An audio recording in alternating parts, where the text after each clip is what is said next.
Muy bien, Bueno, felicitaciones, ¿eh? Imagínate que en este momento hay 330 personas que están conectados, el último dato que me pasaban hace 5 minutos, así que debe haber un gran aplauso cerrado de 330 espacios donde te están viendo en alguno, calculo sobre todo los distribuidores de Advanta que convocan a sus clientes y todo, así que excelente la exposición. Les recuerdo a la gente que estamos recibiendo constantemente preguntas. Tengo preguntas de 11 provincias distintas, de un montón de gente de 11 provincias distintas que están conectadas. Hay mucho de implantación, de siembra, de densidades, hay mucho de tipo de productos. Hay también, como es bueno, agradecimiento, ¿no? Por ejemplo, de Alejandro Alanda de Radio San Vicente. Se ve que es un sí. gran amigo, dice, simplemente enviarle un cordial saludo y un abrazo al ingeniero Gausat. Satisface saber que nuestro San Vicente se destaca por la calidad de sus habitantes, en este caso a través de los conceptos y conocimientos del estimado Miki. Gran abrazo, Así me ¿viste? Así que, conocen viste, en esto la es un zona. poco, a la distancia uno tiene la calidad de Mm, gente que, digamos, la calidez de la gente que está Muchas gracias. en otros lados. Bien, arrancamos con alguna de las preguntas. Acá viene uno de la provincia de Buenos Aires que dice, ¿cómo fue el régimen de lluvia en estos años con densidades más bajas? Supongo que se debe referir a que en muchos lugares donde hubo buenas precipitaciones, ¿qué pasó cuando hubo densidad más baja? Supongo algún Sí. efecto compensatorio, esto de tratar, por ejemplo, en maíz de bajar densidades. ¿Hay algún efecto, un comportamiento en esto? Sí, eso es importante remarcarlo. Este año, que fue un año totalmente niño con exceso de humedad, las densidades más altas siempre estuvieron iguales o por debajo de las densidades más bajas. O sea que Ujú. es un cultivo que por más que le echemos plantas por hectárea no compensa con más rendimiento. Eso es un dato interesante que venimos sacando de las últimas 3 campañas, que aumentando la cantidad de plantas por hectárea no aumentamos los rendimientos. Ok, bien. Seguramente algunos de estos temas, por ahí el ingeniero Gauchat los ha tratado, pero está bueno porque vienen de lugares específicos, ¿no? Por ejemplo, acá nos preguntan de Nogoyá, Entre Ríos, dice, ¿podría ser una cebada y un sorgo tardío? ¿La disponibilidad de agua se asemeja a la de trigo? Digamos, supongo que será la demanda de agua, ¿no? Si hay algún tipo de diferencia. Da la sensación que debería ser similar, ¿no? Sí, es más, la cebada termina siendo hasta mejor antecesor Ajá. que el trigo porque se entrega antes para la cosecha y estamos implantando el sorgo de segunda a lo mejor unos 5 o 10 días antes que sobre un trigo. Y hemos tenido en su momento, creo que hace 2 años atrás, cuando estaba el auge de la cebada, que teníamos mejores precios que el trigo, Ujú. sorgo de segunda y donde realmente nos impactó el rendimiento. No tenemos comparaciones, pero como antecesor, si tenemos que comparar los dos cultivos, en ese caso es mejor la cebada. Acá Eduardo Muñoz, que es de Alcorta, Santa Fe, dice los 150 milímetros de agua útil, ¿son más o menos 300 milímetros de agua total? ¿El La conversión 50%? es, el 50% es agua útil del agua Ujú. total y a su vez el 35 a 40% es agua fácilmente aprovechable, que es el dato que a nosotros nos más sirve. A veces el agua útil todavía no es más exacto, lo que nosotros estamos usando es el agua fácilmente aprovechable Ajá. para el cultivo. Pero sí es por mitad. Ignacio Lombardo, provincia de Buenos Aires, General Rivas, dice fertilización con nitrógeno, ¿no? Y la mineralización del nitrógeno. Supongo que tiene que ver un poco el nitrógeno que pueda tener naturalmente, si vale fertilizar o no. Vos a lo mejor me mencionaste algo también de Sí, esto, pero... esto Ricardo lo mencionamos. Primero la principal razón, digamos, de incorporar el nitrógeno como nutriente principal en el sorgo de segunda. Probamos con incorporar también fósforo en la siembra, pero como expliqué antes, decidimos aplicar el exceso de fósforo en trigo para que quede remanente rápido para el sorgo, y lo que hay que hacer muchísimo hincapié es en nitrógeno, no quedarnos nunca corto con este nutriente, sobre todo cuando vienen años niños como pasó este año y como aparentemente van a venir los próximos, digamos. Como todos saben, hay mucho lavado de nitrógeno cuando llueve y hay que compensar continuamente con nitrógeno. Nos ha pasado años anteriores donde nos quedamos un poco cortos con las dosificaciones de urea y de UAN, y que terminamos con rendimientos mucho menores de lo que habíamos apuntado, básicamente por lavado. Así que el nitrógeno pasa a ser Fundamental. un nutriente fundamental. De Junín, Buenos Aires, Guillermo Castro pregunta, ¿cómo se puede evitar el ergot ante siembras tardías como las de segunda? Es una buena pregunta. Yo no sé si es porque estamos en una zona donde no hay tanta incidencia de la enfermedad, pero primero que, bueno, no pude comentar en las diapos porque por ahí no hay tiempo para todo, pero digamos, prácticamente todos los cultivos lo hacemos con fungicidas foliares en hoja bandera. Lo que tratamos de hacer a veces cuando la incidencia de la enfermedad no es tan intensa es esperar a la floración y ahí caerle con los fungicidas para agarrar protección de hoja y protección de panoja. Pero todo lo que pudimos ver en los últimos años, no hemos tenido problemas de ergo en ningún lote. Aparece algo de daño en las cabeceras, no sé por qué, pero en realidad era un poco el temor nuestro de hacerlo muy de segunda al cultivo, pero el problema no ha aparecido en gran escala. Ernesto Carreño de Córdoba pregunta, ¿por qué luego del sorgo, al sembrar soja, la producción merma con respecto a una soja sobre una soja, habiendo realizado un quemado con glifosato en otoño? Dice, digamos, ¿cuál es el motivo? ¿Es normal que ocurra o sí, ahora, no, digamos? Es normal, lo empezamos a notar en las primeras campañas, y por eso la diapo que mostré de reponer inmediatamente lo que es fósforo y azufre, y creo que todo apunta, nos están haciendo falta empezar a ensayar ese tema, pero lo estamos haciendo a nivel de lotes, todo apunta a que, como dije antes, a la alta extracción en el grano, que se nos va del lote, y segundo, a una retención temporaria que hay en los rastrojos del trigo y del sorgo en el suelo, y hasta que eso se repone, repercute directamente básicamente en lo que es amanchonamiento del cultivo que le sucede, en este caso soja de primera. Lo que estamos haciendo para suplementar y para tratar de no tener esos inconvenientes es fertilizar la rotación en invierno, tirando, como dije antes, super triple, un poco haciendo alguna escala relacionando rendimiento con lo que deberíamos incorporar. Y por otro lado muchos productores deciden tirar en la banda, en la soja, pero siempre le decimos que hay mucho bandeo del fósforo y nos está quedando siempre a 52. Y a partir de este año, como expliqué antes, vamos a empezar a trabajar en el invierno sobre los rastrojos de sorgo de segunda, fósforo líquido, y empezar a trabajar en la soja con microfertilizantes de fósforo disponible muy rápido.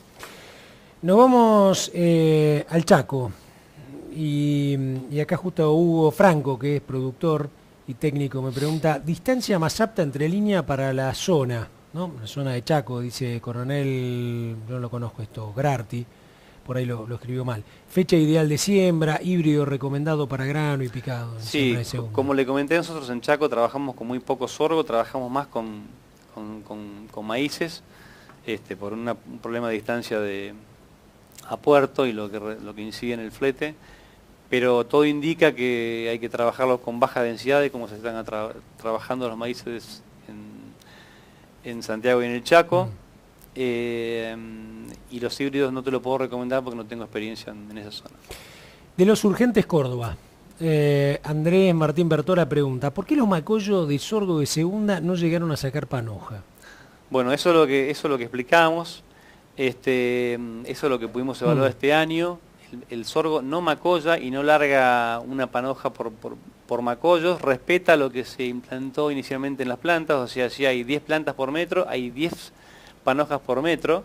Por eso lo que aclaramos y lo que impacta mucho en el rendimiento final es cuando se siembra chorrillo a 42 para arrimar línea de siembra, lo que notamos es que cuando se juntan mucho las plantas se forman panojas muy débiles, y cuando quedan plantas separadas entre 30 y 40 centímetros unas con la otra no compensan con macollos. Entonces la conclusión final es que el sorgo hay que prácticamente sembrarlo como si fuera un maíz o un girasol, con una buena placa, un buen calibre de sorgo y respetando velocidad para que el sorgo implante muy bien, para que la sembradora implante muy bien al cultivo.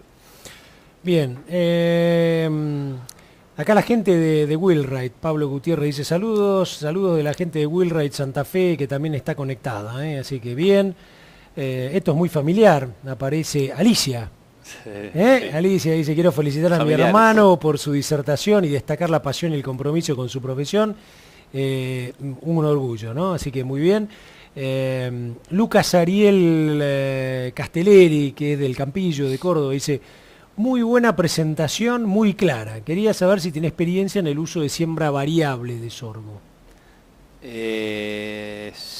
No, Siembras variables. no.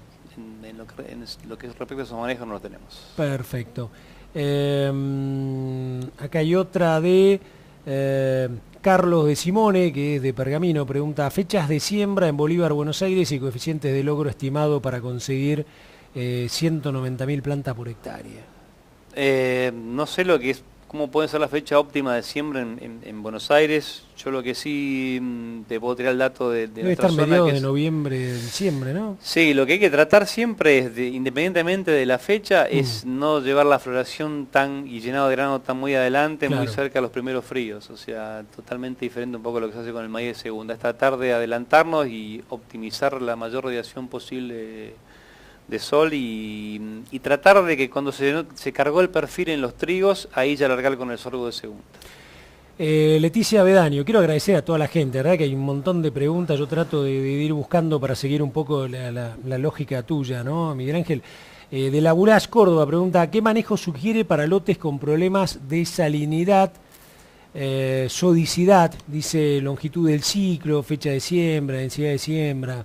Laburás, Córdoba. Sí, el sorgo en los primeros años y cuando lo hacíamos como sorgo de primera tratamos de meterlos en esa clase de suelos, 4 o 5 con manchones de sal. Por supuesto que se adapta mejor que otros cultivos.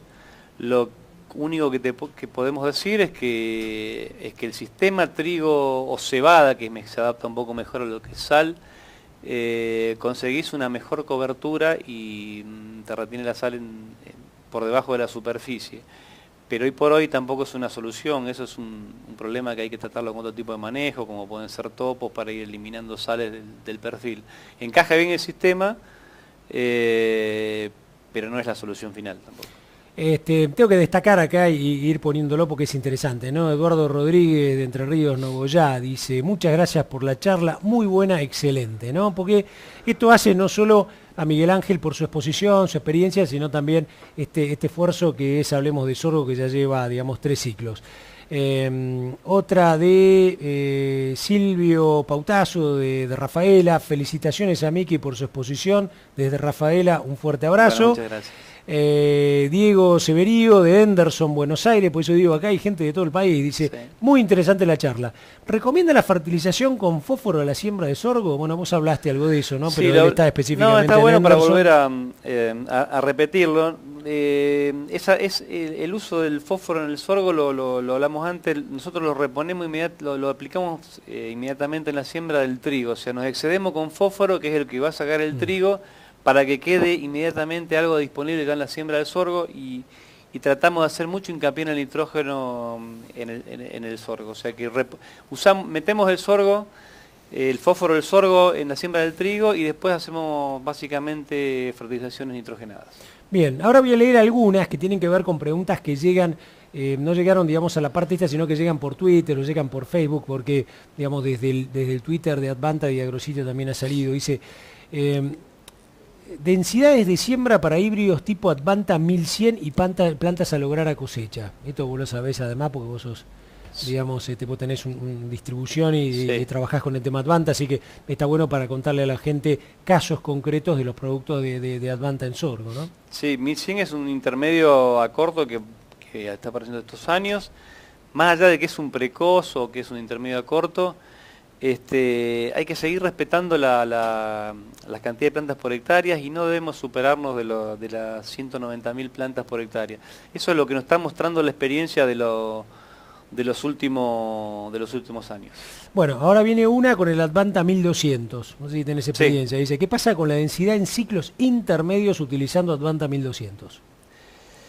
Todos los datos, bueno, Advanta 1200 es un ciclo igual similar al 314 con el mismo comportamiento y la experiencia con 314, que es similar, nos muestra que seguimos con los mismos datos. No aumenta el rendimiento de sorgo si lo llevamos a 240.000, 230.000 plantas por hectárea. Es más, creo que perjudica. Y creemos que lo que tenemos que tratar de empezar a evaluar en los próximos años es bajar un poco más la densidad, a lo mejor a 150.000 o 160.000 para ver cómo es el comportamiento con densidades un poco más bajas. ¿Es importante el despeje de las panojas en la pérdida por cola o cosecha o es un mito?